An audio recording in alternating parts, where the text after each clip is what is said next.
Hey, everybody. This episode of Our Kids Play Hockey is brought to you by our title sponsor, NHL Sense Arena. Look, we all want our kids to succeed in hockey, but let's face it, finding training that's both effective and enjoyable can be a real challenge, and not to mention expensive and a total drain on time, especially if you have to drive to the rink, pay a private instructor. There's so many reasons that money gets spent on this game. But that's where NHL Sense Arena steps in. It's a virtual reality training game that brings the rink into your home that takes off-ice training to a new reality. It's designed to improve hockey sense and IQ, something that's lacking majorly in the game today for both players and goalies.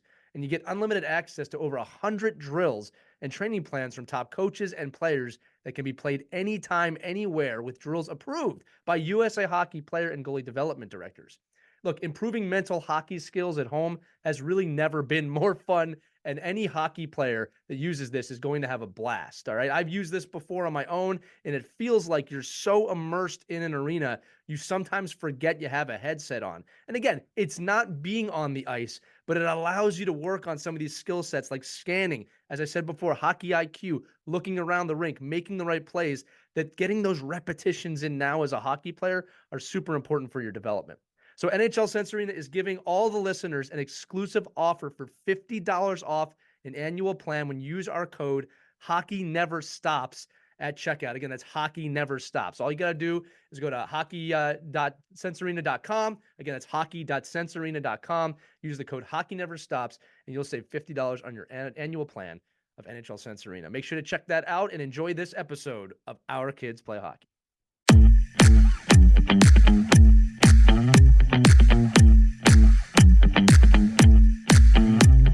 Hey, everybody, it's Lee. Hope you're enjoying this later part of the season. Great guest today, Aaron Wilbur, who is the founder and CEO of the Coaches site. Don't worry, this isn't one long ad for the Coaches site. We really wanted to dive into who Aaron was as a person because we talk about his website quite a bit. It is the #1 coaching site in the world. They've got a percentage of coaches on the planet on this thing, over 10%. So obviously he knows what he's doing, but we wanted to get into the why he's doing it and give you really practical advice and tips and tricks about what makes great coaching staffs, great coaching organizations, great environments for kids. At the end of the show, we definitely go over the commonalities that he sees in all the coaches he's met from the NHL down. There's plenty to give you some real understanding and hopefully some quick information about why what this person does is so important. So check that out. Make sure if you haven't, obviously, check out the Coaches site. It's a great gift for coaches this late in the year. We've had a lot of emails. Hey, what should we get my coach? Get him a subscription to the Coaches site if you haven't already. Again, not being paid to say that. We really just believe in what they do.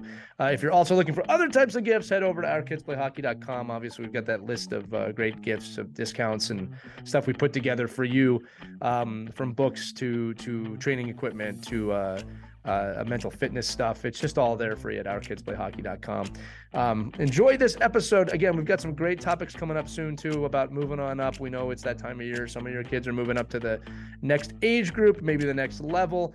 We definitely want to get you prepared for that. So stay tuned in the weeks moving forward. But without further ado, enjoy this episode of Our Kids Play Hockey with Aaron Wilbur of the Coaches site.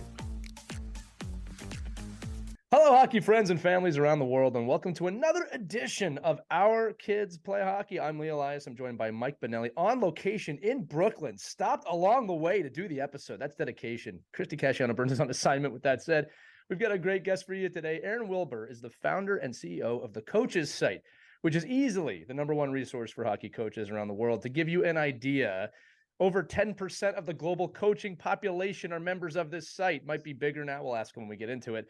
And that is most likely due to the dedication to quality and the wide range of experience and content that site provides.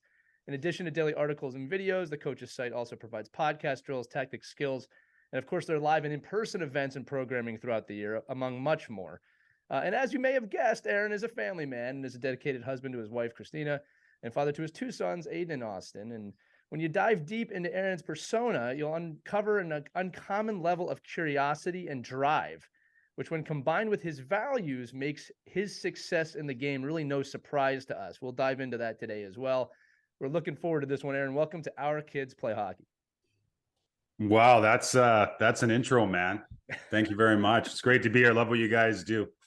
Well, we love what you do as well. Appreciate that. We do take a lot of pride in making sure that our guests are introduced correctly and not just reading your LinkedIn profile. But Aaron, your origin in the game started in early mornings, like most of us. But as I researched, it turns out that your initial 5 a.m. rink calls were not even for you. Could you dive into that a little bit for us? You bet. So I grew up single mom, and my best friend was Drew Simpson.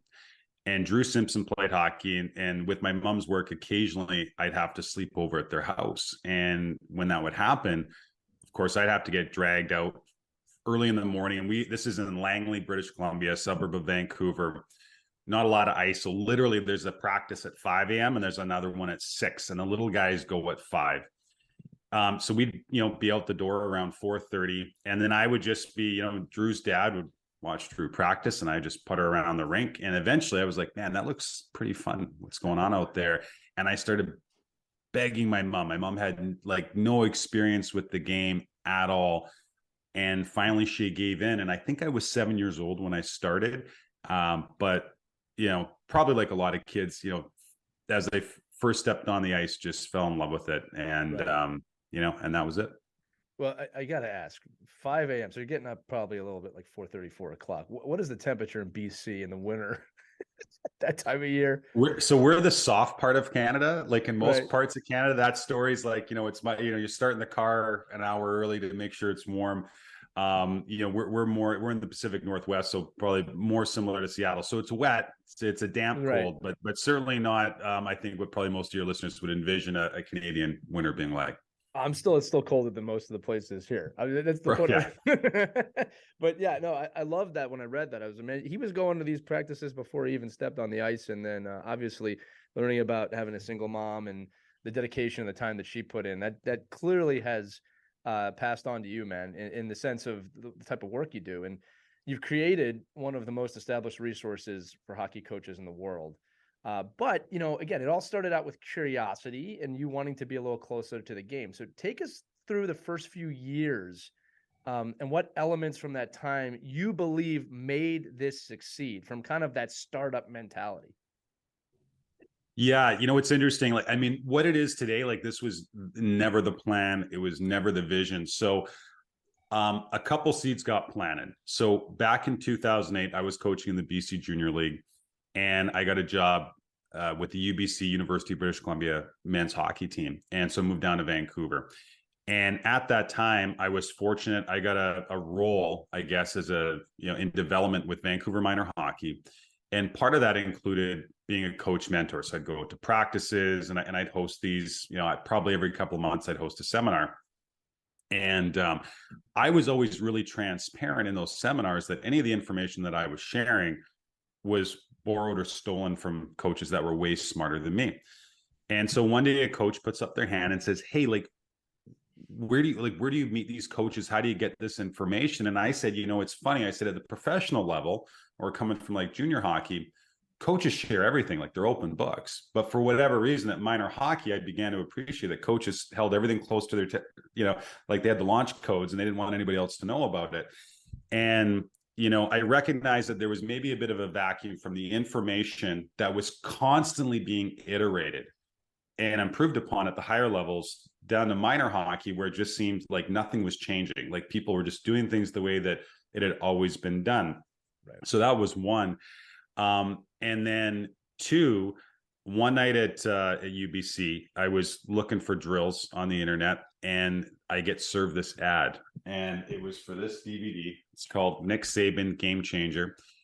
Didn't know who Nick Saban was, didn't follow college football, but it looked interesting. So I ordered it, forgot about it. A couple months later, I get this package from Birmingham, Alabama, and I watched this DVD. And the premise of it was kind of just showing how Nick Saban, lands in Alabama, builds the program.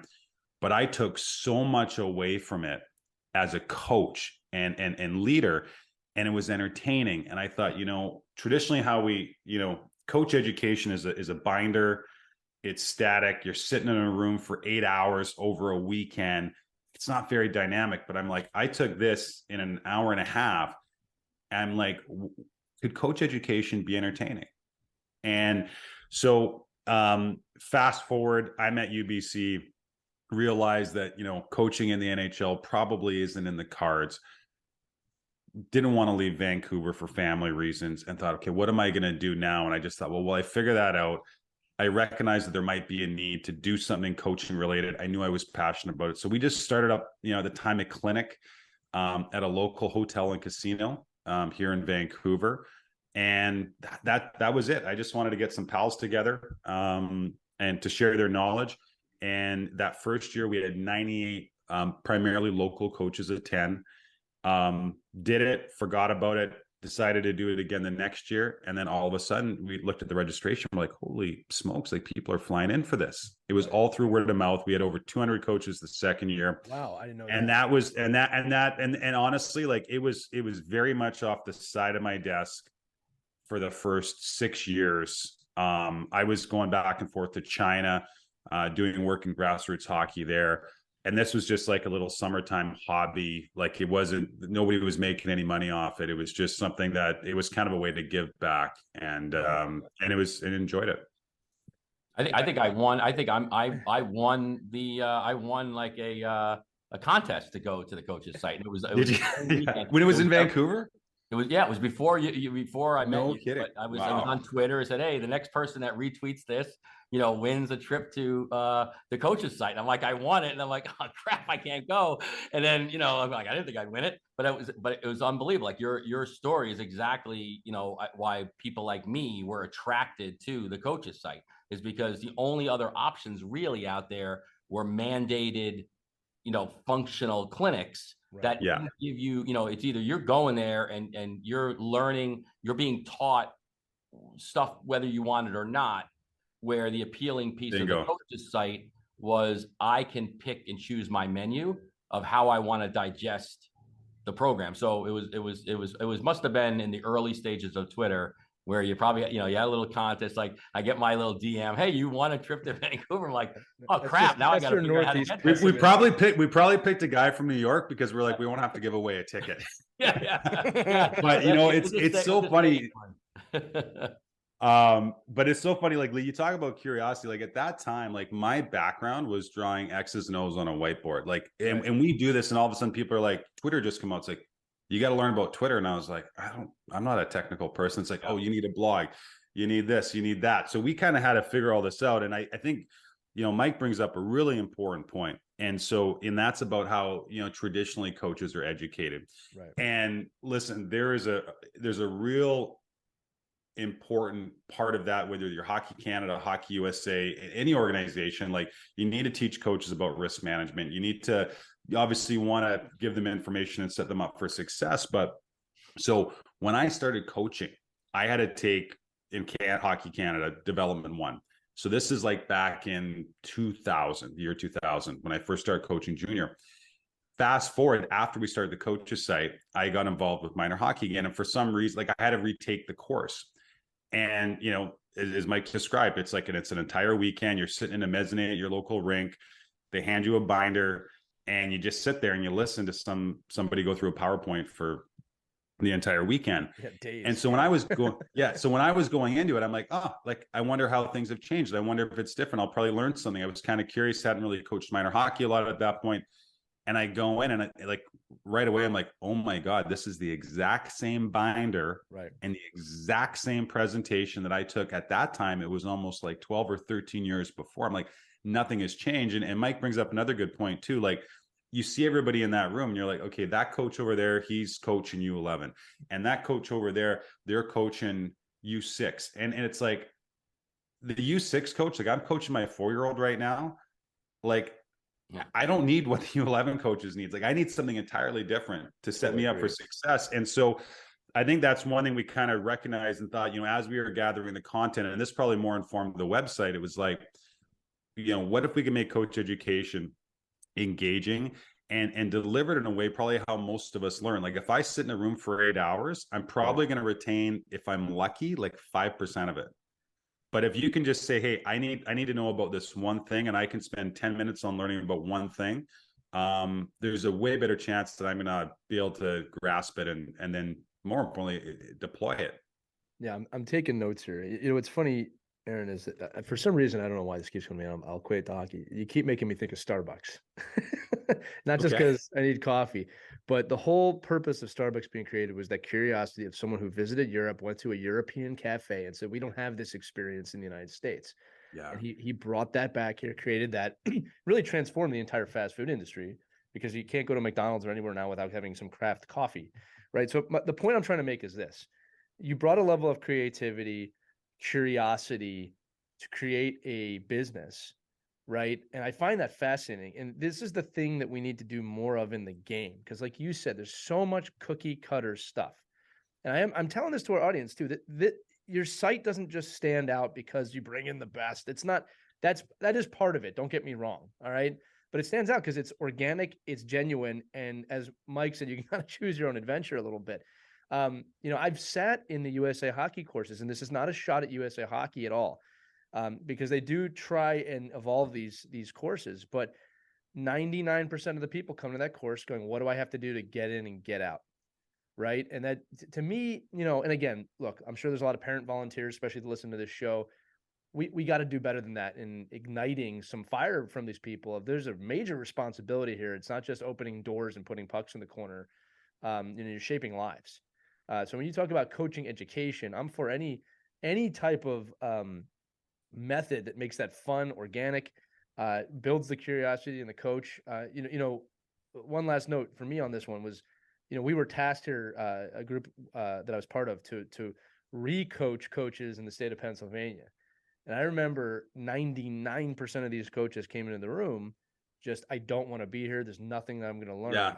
Right. And to date, I think the greatest compliment I've received as a coach from another coach was, I came in here this weekend thinking this was going to be worthless, and I left learning so much more. I'm so thankful that I came. That should be something everyone hears from a coaching education standpoint. Yeah, and 100%. I think from Aaron's point, one of his stars is Dave Starman, right? Who his mantra, and really he's run clinics with me in the East Coast here for, I don't know, 15 years now, 20 years.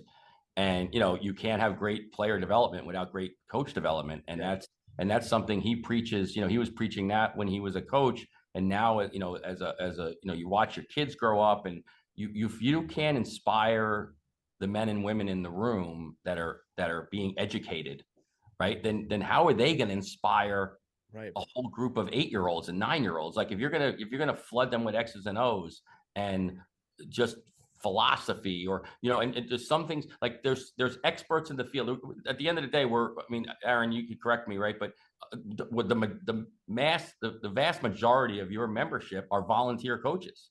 Like, I mean, there's obviously you have your pro coaches, but the vast majority are people like me who are just looking for the secret sauce and other ways that I can do to inspire and teach my kids. And I can go to you and say, "Oh, I like that piece. I can digest it," like you said, quickly and use it. And then, but the key here is that it wasn't mandated to me. I could research it, I could find it, and then I can use it to the group the level I'm coaching. And I think when, like, for somebody like me who got involved with the coach's site as a user, it was, okay, well, I can take the pieces I need this year, and next year I could use these pieces, and then next year I could use these pieces, and you could really get as advanced. I mean, you could go right to the level of you're sitting in a room in Michigan with professional hockey coaches talking about what they do on a daily basis, and the next guy next to you just started coaching his kid's 6U team. And you're having those conversations about how challenging that is. That doesn't exist anywhere else, to my knowledge. Right? Doesn't. Just But how? So, and I'll correct Mike here, because Dave's he's the silver medal star. You're the gold star. So, and I think that's one of the cool parts about this whole journey has been the people you meet, and we're really lucky. So, like, we work with arguably the best coaches in the world. But as we've expanded, what we've recognized is that, Barry Trotz said it famously. He's like, if you put me on the ice with a bunch of UA kids, like, I wouldn't have a clue what to do, but somebody else is an expert there. And so now, I mean, we work with, it's upwards of 300 youth organizations. And so we get feedback, and they get to tell us, like, what their pain points are. And then we're like, oh, in Mike's case, like, we recognize that a lot of hockey directors are placed in those roles because they were players. There's, you don't get a university degree to be a hockey director. and they're thrusting these rules. There's not a manual. There's nothing left behind. There's no mentorship on how to do their job. However, there's hockey directors all over the world who are probably going through the exact same challenges. And so, we go and, we find out Mike and the great work that he does and say, okay, let's give him a platform to help educate, bring in some of the people in his network. So then everybody learns from everybody. And I think that's one thing we've come to really appreciate is that, listen, our game's not that complicated.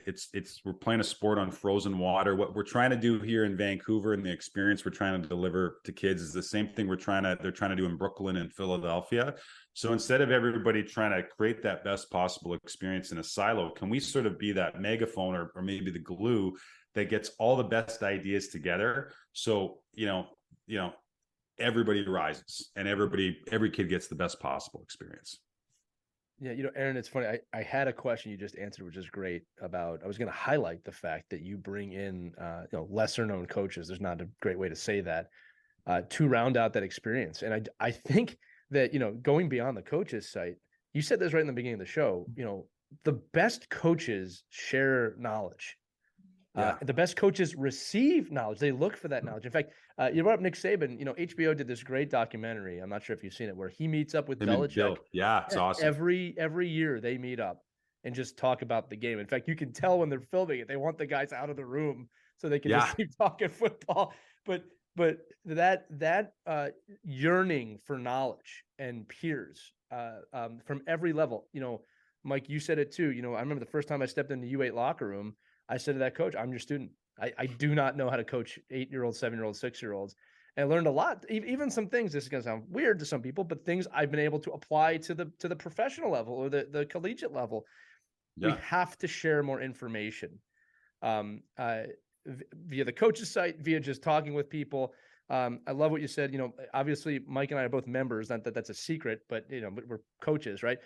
Mike has carved out with you, Aaron, this great resource for hockey directors and places that people can go to learn more and more. So this is, again, I'm not just talking about the coaches side. I'm talking in broadly. We need to create more versions of this within our own communities. Coaches side is a gold standard to express and learn from each other what's going right, what's going wrong, or we're going to be doomed just to kind of repeat the same mistakes over and over again. Well, I'll tell you what. So we do this series. It's called Hockey Factories, and in Hockey Factories, we kind of the premise of it was that we looked at 6 clubs. We started this last year, and we wanted to look at 6 different clubs that really had a really high standard when it came to player development, each from a different country. And the goal was to see, let's sort of showcase maybe some of the similarities, because that's going to be valuable information that we can learn from, but also what makes them different, and how can we amplify that. And one of the common traits amongst all these clubs is they had all intentionally created space and time for their coaches to get together in the same room and share information, generally on a weekly basis. Like that seemed to be kind of the consistent cadence on a weekly basis. And we would ask them, like, in some cases, they're like, in some cases, somebody does a presentation. In some cases, it's a scheduled topic. In some cases, it's a spitball. In some cases, we just pass around the whiteboard. But they're like, just through that, like, it's very informal, and it's peer-to-peer learning, and that's free. Anybody can do that. That's free. That's really accessible. And I would say, in my opinion, before you invest in the coach's site or anything else, like, if you're not doing that part, then that should probably be step one. Right. Well, and the one thing you got to see too is what I love, like from my point of view and watching all these young, aspiring, up and coming skill developers from all over, like in your global skills showcase that you have. Yeah. I don't think there's anybody that doesn't try to get into that. Like, it's like everyone said, well, I can build my brand, but I can steal and everything from everybody. Like the way the world is right now, like, I want to get in front of that. And I want to say, like, wow, I really like the way that she teaches that skating move, or I like the way he teaches body position, or I love hearing from basically a professional coach at the NCAA Division I level about the graveyard, and about like all these little terms and terminology and little phrases that maybe weren't resonating when you're speaking to your kids about, but all of a sudden you could take somebody else and like, oh yeah, the graveyard, that makes sense to me. That is a very clear visual image of something I could take from this little presentation on the coach's site and implement it the next day with my kids at really every level. And, you know, and this guy, and he's talking about NCAA Division I level of players that are going to play, you know, in the NHL, but you can use that same exact terminology and understanding to your 8-year-olds and to their parents, right? Like, and 100%. And they can say, like, to me, I use the coach's site as like a way for me to influence.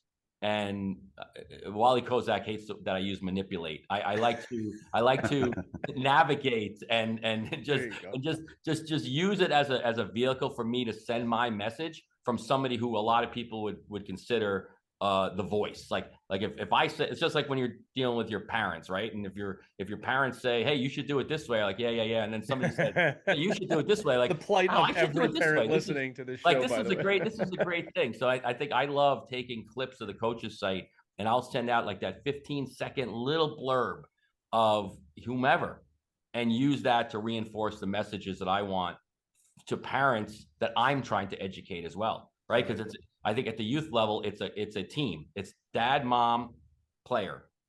And then because you're not just talking to, you know, at prep school and college, well, maybe less and less, right? We're hearing more and more. There's a lot more parents involved in prep and college and pro. But totally. in an ideal world, it's you're educating mom and dad, the player, and then that's helping you build your team at the youth level. And I think the coach's site allows you, you know, I think we just touched on it earlier. All those resources are one place, where it used to be, okay, I have to search Nick Saban. Like, what's the name of the newsletter you put out, Aaron? That has, it's not just hockey.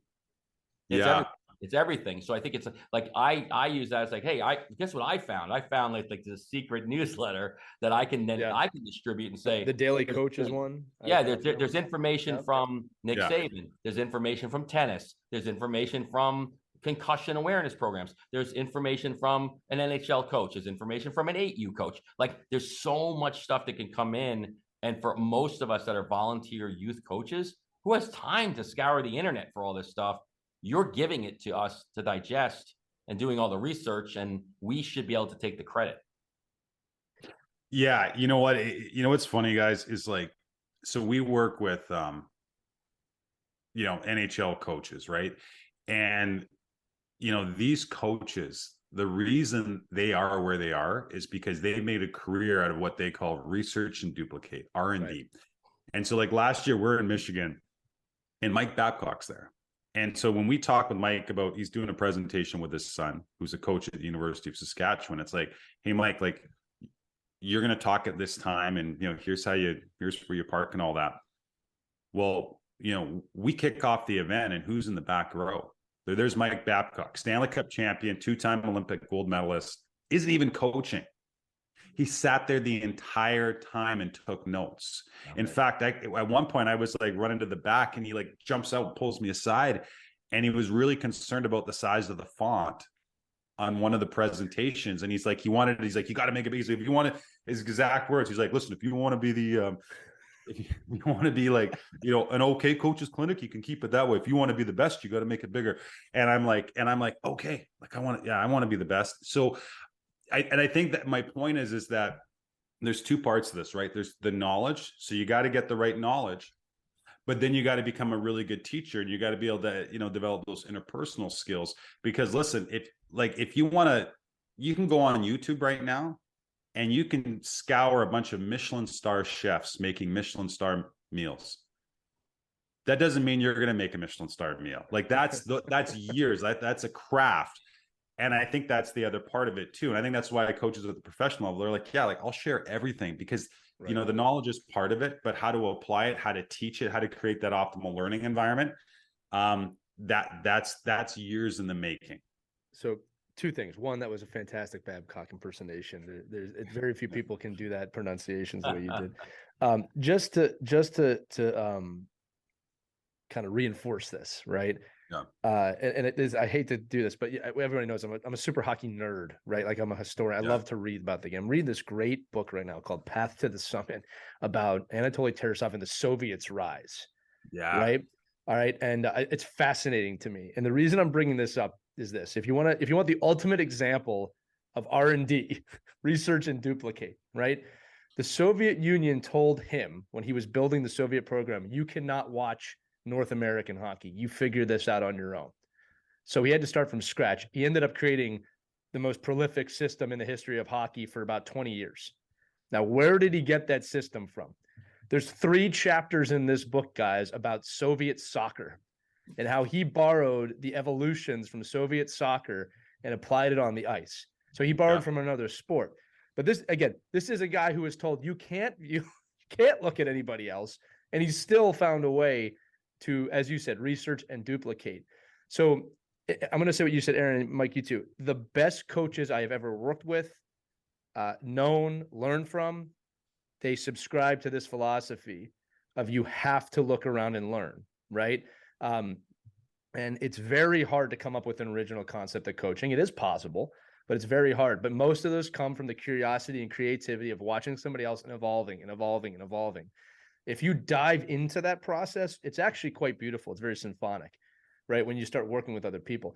I'm going to say it again. Saban and Belichick, probably the 2 best football coaches in history, regularly meet and share what they're doing right, what's going well, what's going wrong. We need more this actually could go beyond coaching, right? That we need more avenues to do that. This applies to everything. Like anybody that's good at whatever their endeavor is, I think applies to this. And I think this is sensible, right? Like it makes sense. But I think where this does loop back to coaching is, we wouldn't be talking today unless we recognize the impact that a positive experience with hockey, how that can influence a child. Right. And, and listen, there's so many volunteers and people that are involved and need to be involved and are super committed to creating that minor hockey experience. However, this is my opinion.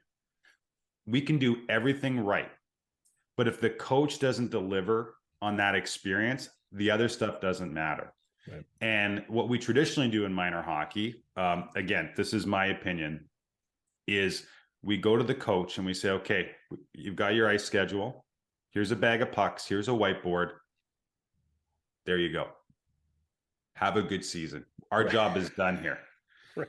And then it's up to that coach to sort of figure it out. And listen, in a 60-minute practice, it's infinite, the amount of the directions you could go.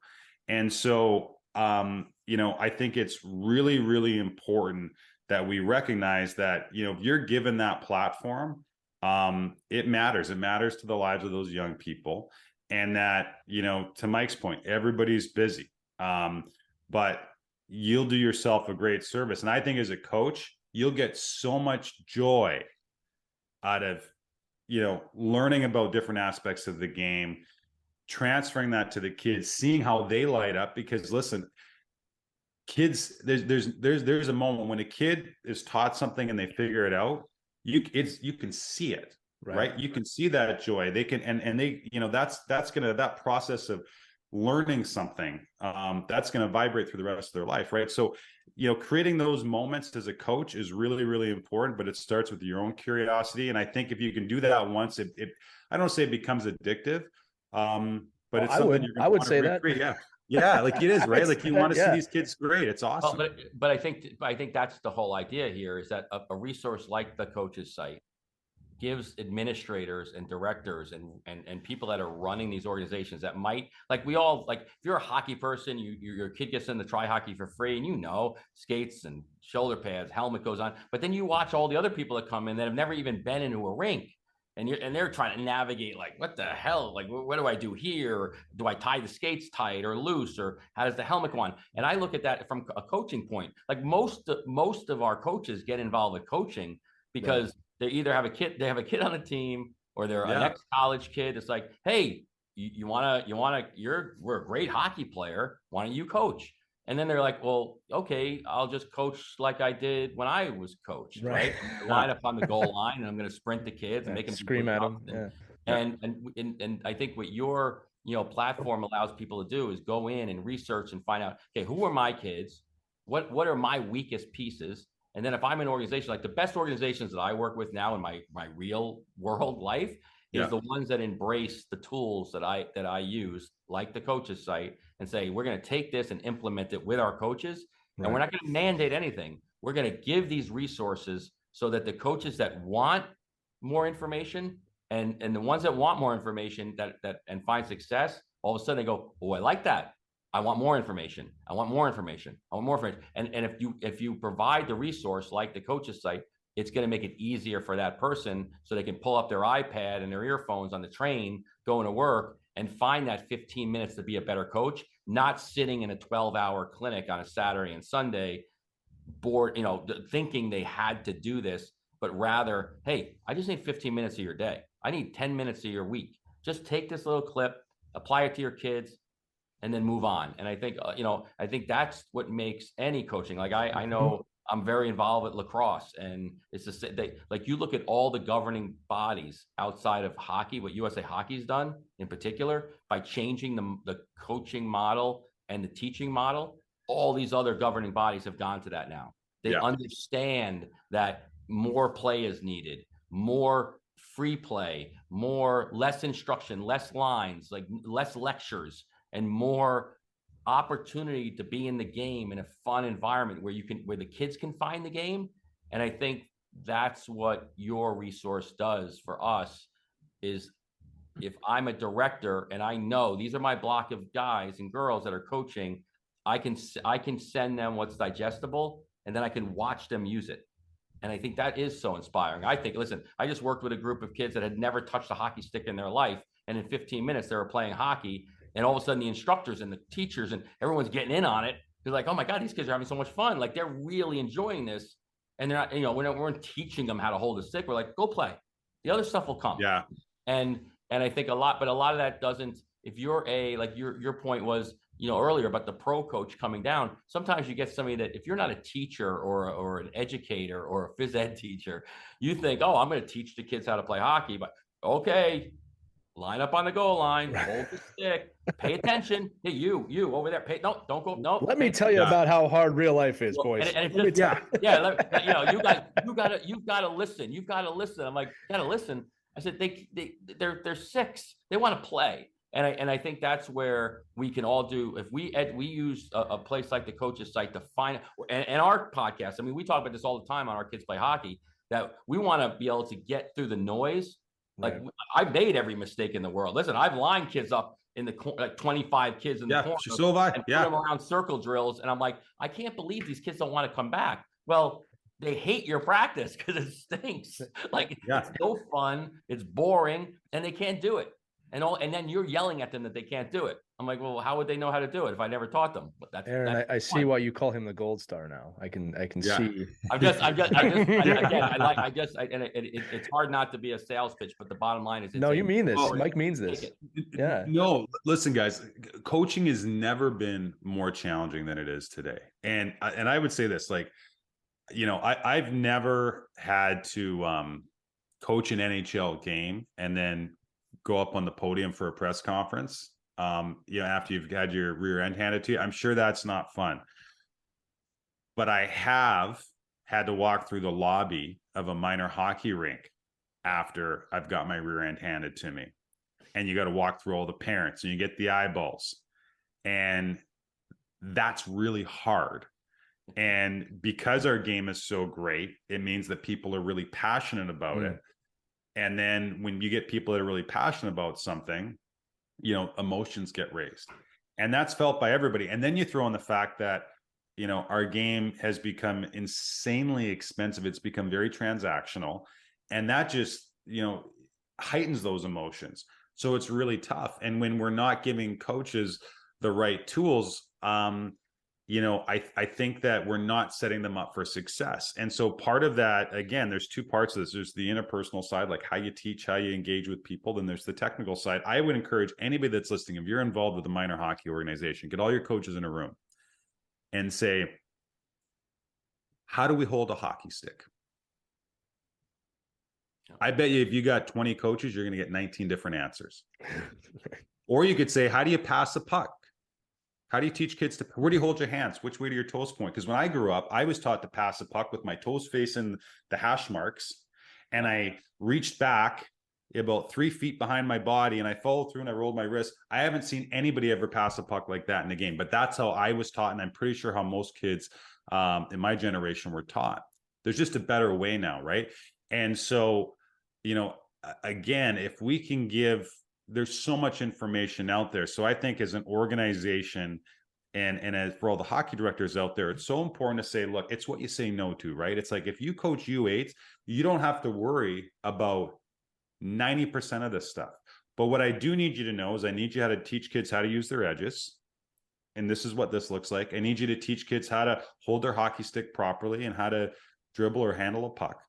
And you just need to focus on these 2 or 3 things for the next 6 months. And I don't need you to worry about the power play. I don't need you to worry about, you don't need to worry about any of that because the next coach is going to do that. And we have a plan from when a kid starts to play all the way up. And we don't need every coach to be an expert on everything. But if you're going to coach a certain level, we're going to make sure that they're experts in these really key areas. But again, most importantly, we're going to be really transparent with the coaches and our parents to say, here's our development plan. And Hockey Canada, Hockey USA, and I can tell you most of the European federations, they've got that 80% of the way baked. You can kind of massage it a little bit to make it unique to you. But can you imagine going to school, you take your kid to grade 1, and you sit down with the teacher and say, hey, what's my kid going to learn this year? And they said, well, you know what? Today we're going to read a book and we're going to we'll figure out what we're going to do next week. And you'd be like, what? Yeah. Are you crazy? You're right. Yeah. And that's a great analogy. That's what the coaching sites, the syllabus that you need to help you coach. Like I look at especially when I get coaches that I feel like I'm not that confident in them teaching. Like, okay, great person, committed. I need help. I got 6 stations going on, but I need you to teach the right thing. So for me, I go to the coach's site, go to Katie Jo West, say, that's how you skate. See how Katie Jo is teaching skating? I could take her clip, share it to that person, say, don't do anything else but this. By the way, this person gets probably paid billions of dollars, whatever. You're making a lot of money to teach. The best people in the world are seeking her out to teach them how to skate. And guess what you get to do? You get to pay, $18 or whatever, right? And get it and own it and then take it and use it. And like I used to hide a lot of coaches, like in the station-based practice, like, okay, this guy, you do the soccer station. Just make sure that kids aren't tackling each other. Like, don't teach. Please don't teach anything. But you're a great, you're an unbelievable player, and you can show what has to happen. But I need you to show it the right way and consistently, so that I know every time you go into your station, you're using this video in my mind how I want you to teach, and I want you to use her or Justin Selman. I think he's going to be one of your other. He is, And like, I want to see, how are you teaching weight transfer? What are you saying? Like, I don't want to discourage anybody from going to the live conference, but you don't need to fly across the country to go see this person. You can actually just pop it up online and say, skating coaches, boom. And they're all right there for you to use and to give to your coaches to teach them. Like I try to use the term, like, if you want to teach somebody to be really bad, do the wrong drill for 20 weeks in a row. They're going to be really good at being terrible at it. And I think, we want to avoid that. That's the thing we want to take out. We want to take the piece of, like, if we're going to do all these fast-paced, quick changes, lots of stations, kids moving all the time, let's at least do it right. Let's make sure the foundations are correct. I'm a big believer that if you're doing it correct and you're getting better at it, you are having fun. So I think it's just a matter of you could develop both. Yeah. And listen, I fully believe that in any environment, whether it's school or at hockey, the kids, they want some structure, right? Like, they respond to that. And, isn't it funny, like the nuanced guys that goes in the drills? Like, I'll give you an example. So the other day, I'm out running a practice and we're doing the station bases with little kids, right? So we set up all the drills, and one of them is like, it's a little bit of an obstacle course. And I go over to the coach who's doing that station. Great guy. I said, how's the station going? He's like, I don't know, like something's not working. I'm like, what do you mean? He's like, well, just watch. And so I watched the drill. And, normally you would do that and you would say, okay, Mike, you're going to go, you get your turn. And hey, Lee, when Mike gets that far down, then it's your turn. Or the coach is going to say, now it's your turn. Well, he was just letting all the kids go at the same time. and they're running into each other and it's a little bit of chaos and it's just not working, right? Well, it's that nuance. Like, let's not assume that we don't need to point that out, like those little nuances in how to run a drill, what it looks like. And I think that that's one thing that's happened to our sport that's maybe has flown beneath the radar, is that, you know, parents now, like when I grew up, like there was no skills. You maybe went to a hockey school in the summer. You didn't do anything extracurricular in the season. It wasn't even an option. No.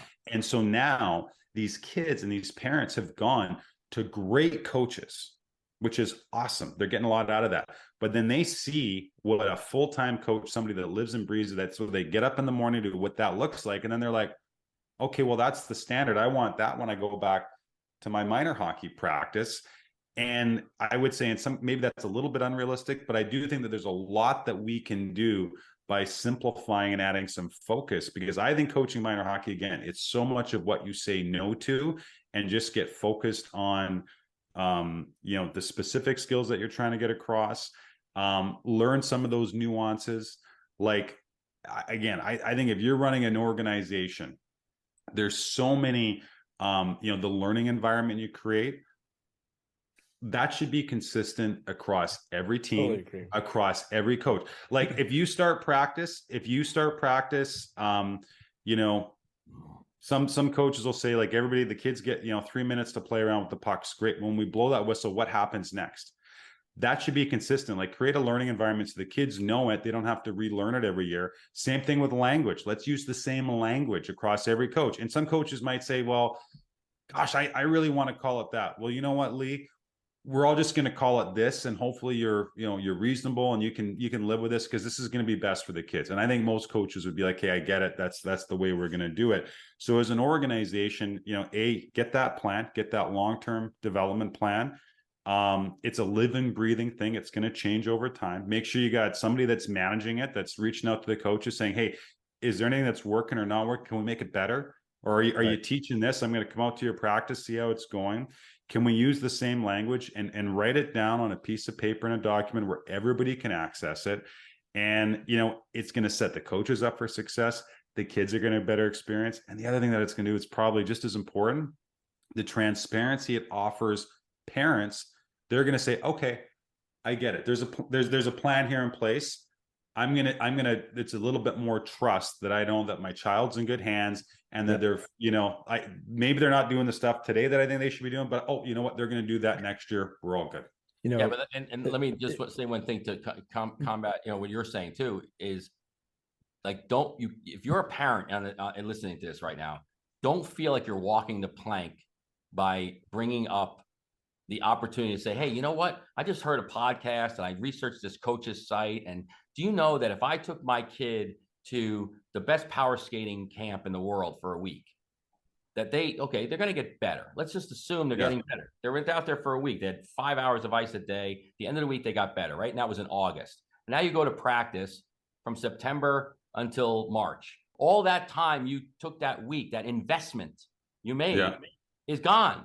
Like the kids can't retain a week of skill development and then carry that through 25 weeks.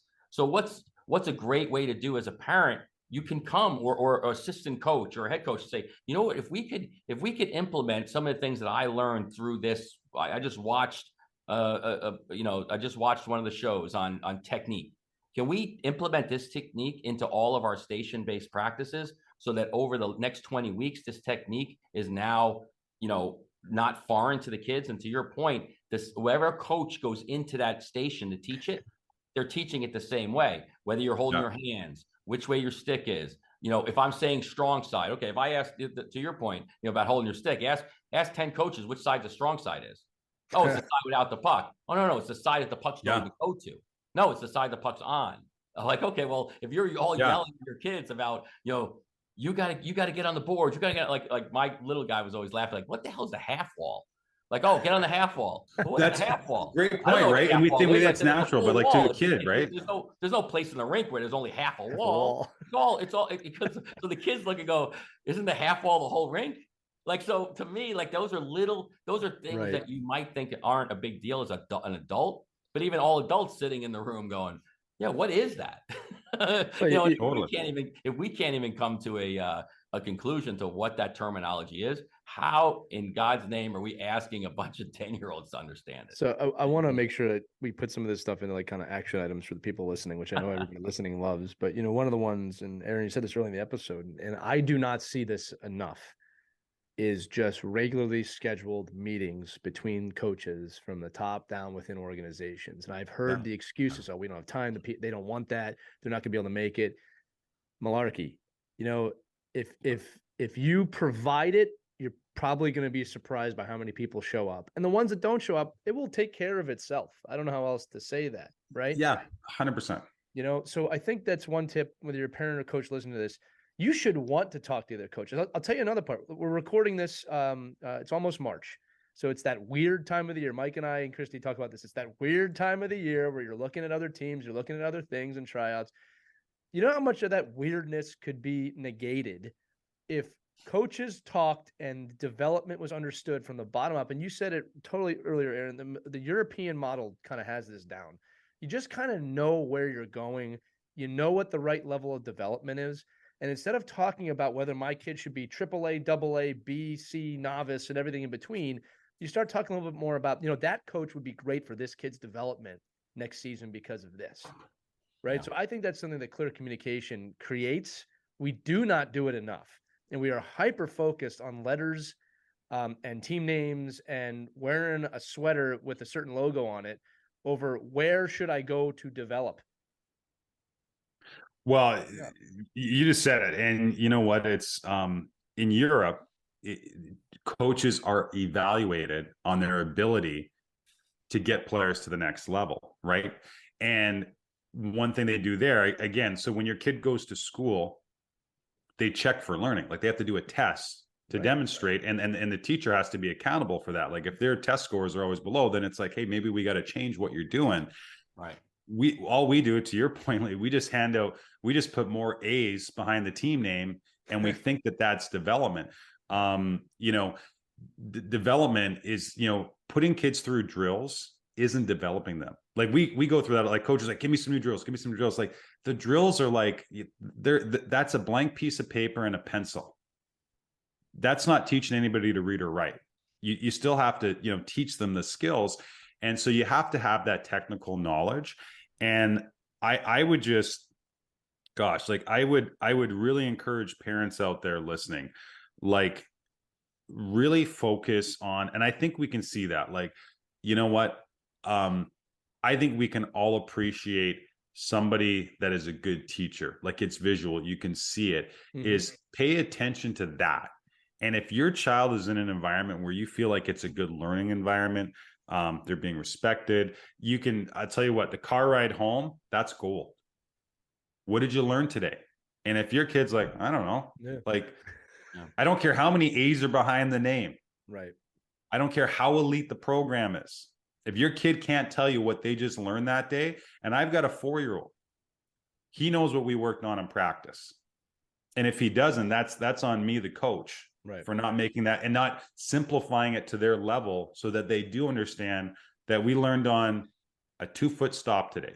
I got to make learned on our inside edge today. This quick mark for you, because I want to make sure that we discern this for the audience there. And sorry to cut you off. We always talk about the car ride is not for coaching.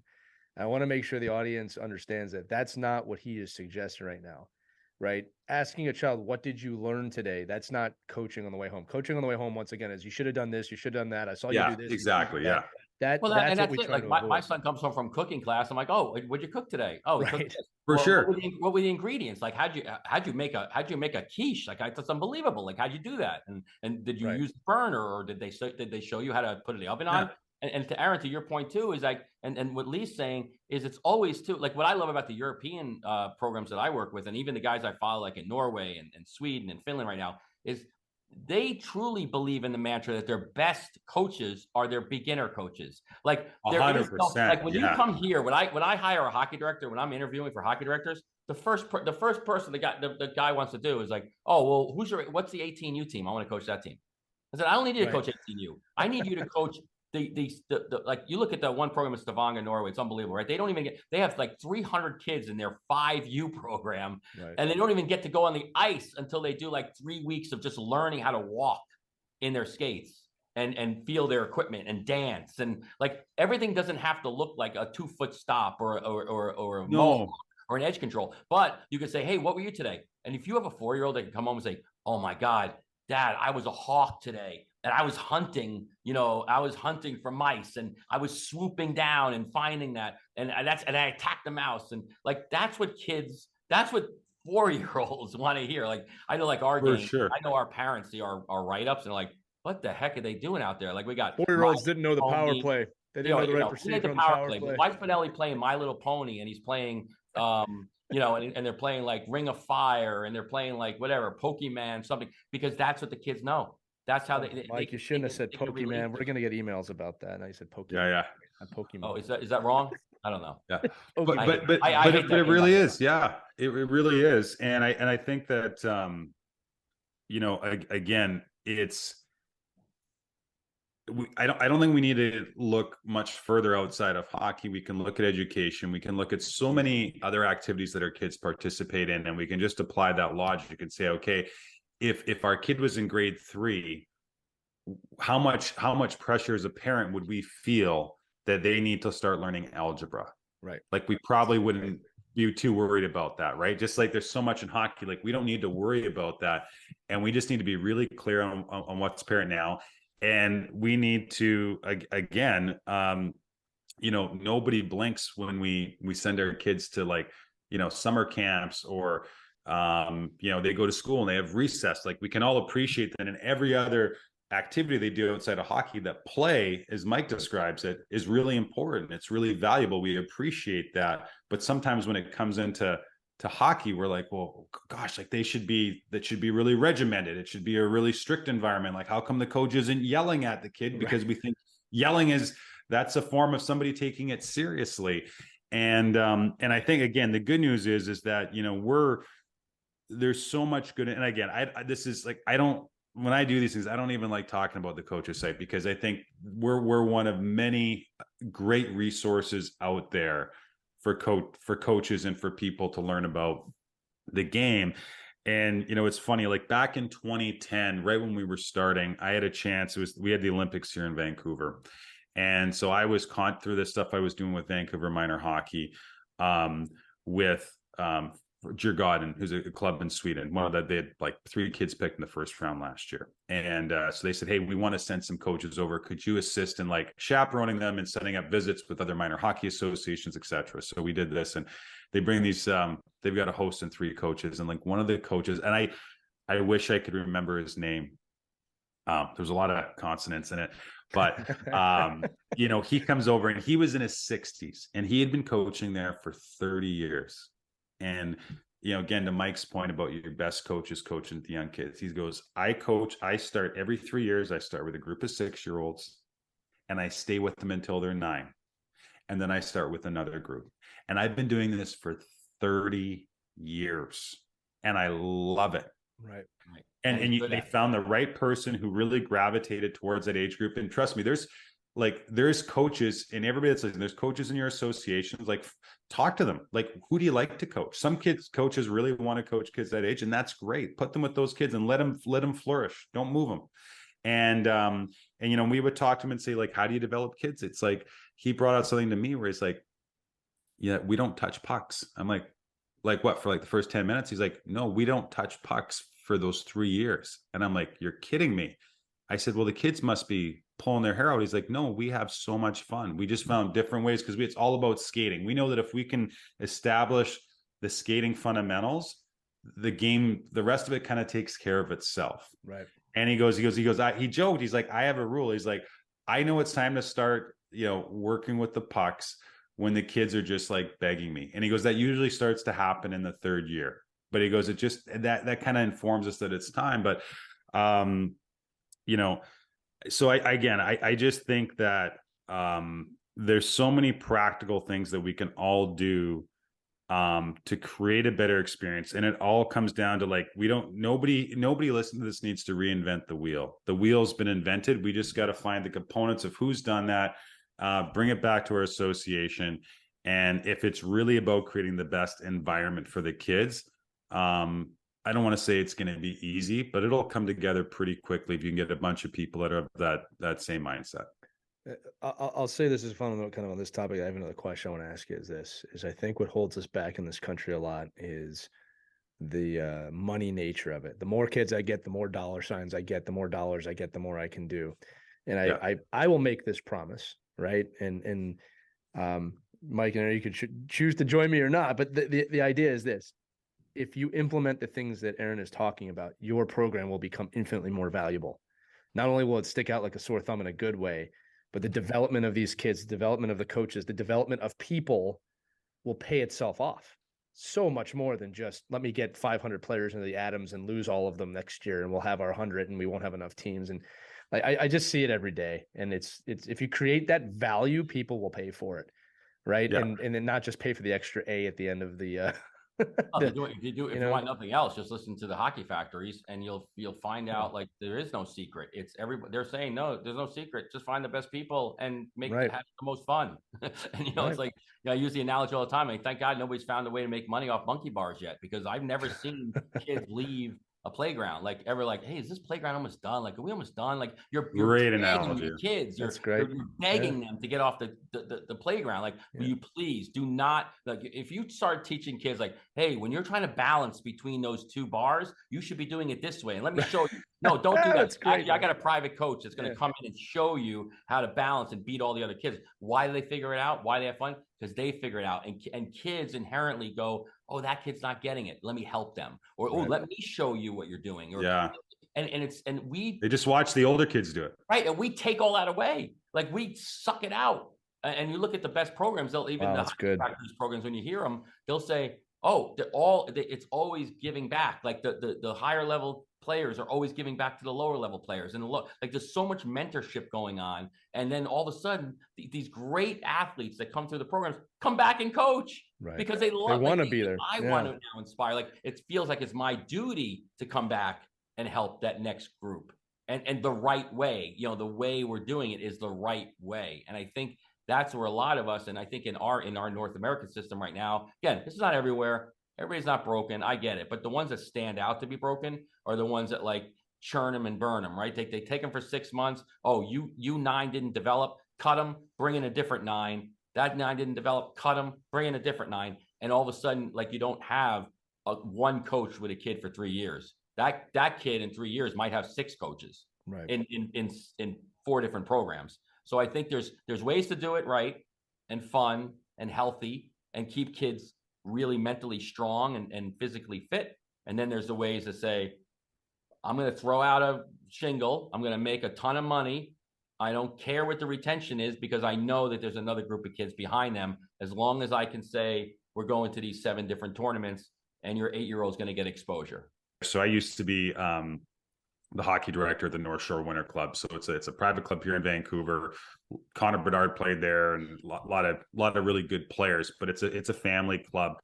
And one of the things that we do, and I think this is really accessible for everybody, is we created a coaches room. It's where the coaches got changed, and we put whiteboards on the wall, and all the coaches, like, we didn't have enough space for everybody to get their own stall. But it was amazing just because the one coaching staff shows up while the other team's getting off. And in those 10, 15, what'd you work on today?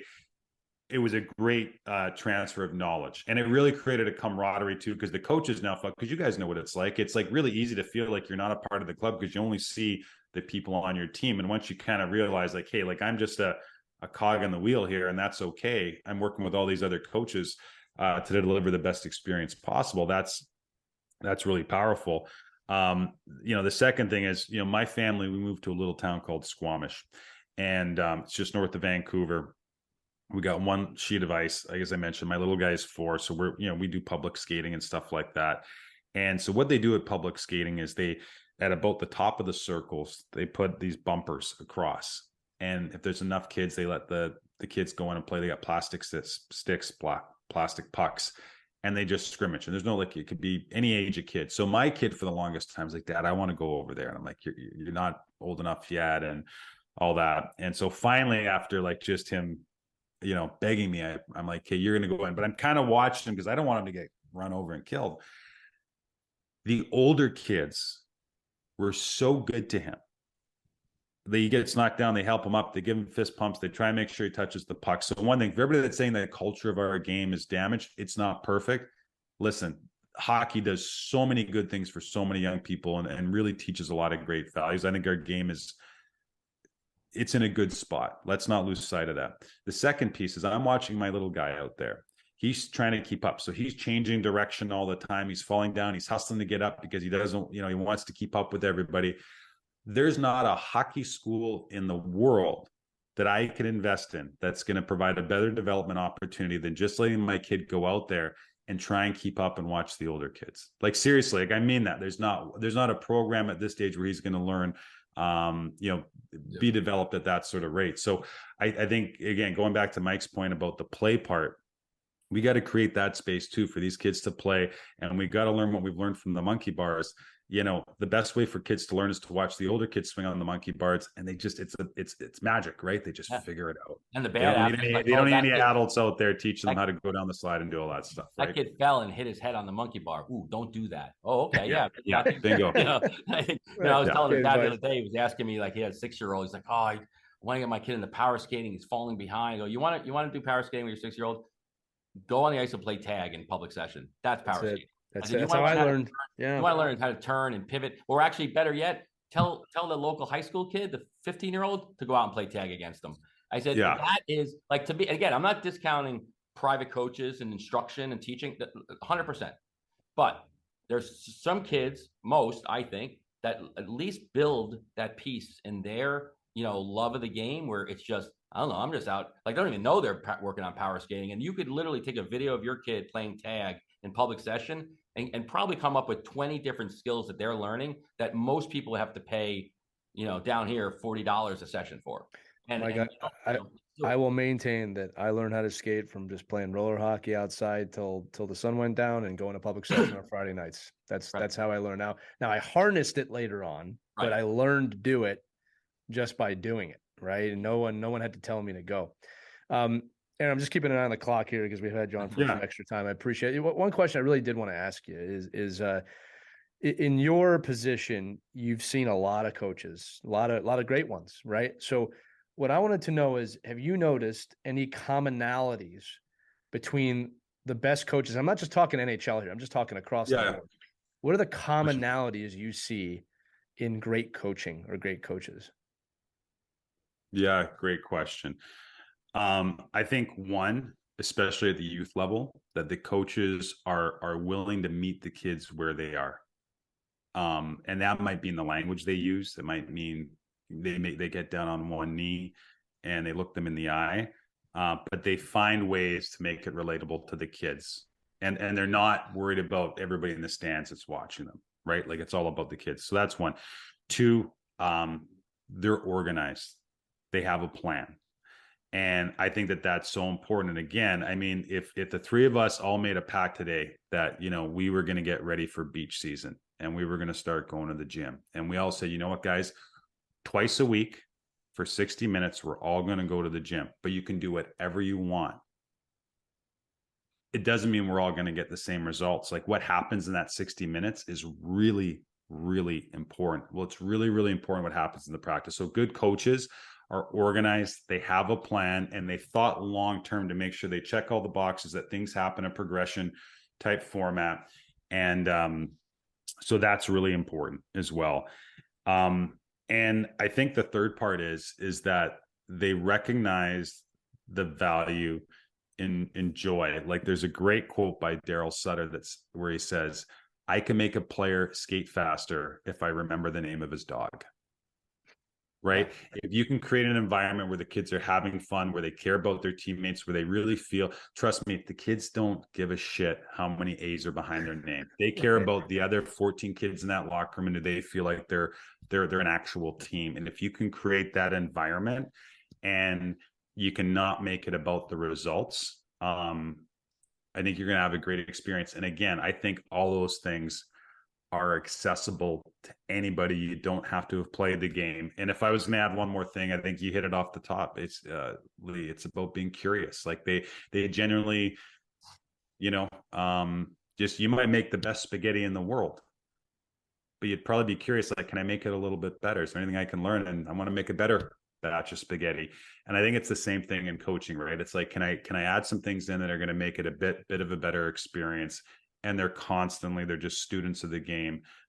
So I think those are important. And again, I can't stress this enough.